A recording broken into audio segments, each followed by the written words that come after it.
10% от българските ученици предпочитат да продължат образованието си в чужбина, сочи статистиката. Чуждите вузове са предпочитани заради добрата материална база, по-модерните методи на обучение и добрата перспектива, която предлагат. Днес в София престижни европейски университети представиха програмите си. На изложението са представени 18 университета от Великобритания, Дания, Холандия и Швейцария. Български студенти, които учат там, представиха учебните програми на училищата си и агитираха родните ученици да кандидатстват на Запад. Виждам много ученици, които изглеждат малко поплашени, но също и вдъхновени. Все повече от младите българи предпочитат да учат и да се реализират извън страната.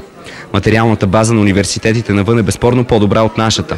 Друг плюс според младите е по-практически насоченото образование. Като се започне от най-популярните бизнес специалности и компютърни науки, мине се през архитектура, психология, филмови науки, медии.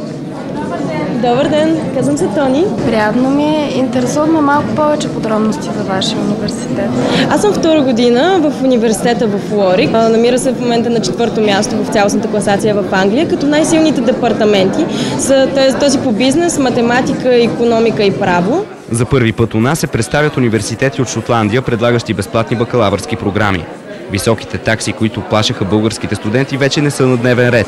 Обучението в Шотландия и Дания е безплатно. В Англия годишната такса е около 3400 паунда.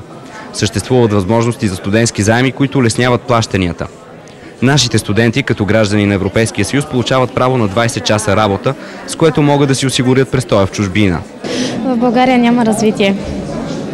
Просто, за съжаление, това е истината. Йордан е ученик от Стара Загора. След година завършва и иска да продължи да учи маркетинг в Дания. Една от причините е това, че не се заплаща обучението, се покрива от държавата там. Има повече стажове, ориентирано е повече към практиката. След като завърши, Йордан иска да се върне у нас и да вложи наученото в работата си. Но ще го направи само ако държавата най-после стане адекватна към младите и образовани хора.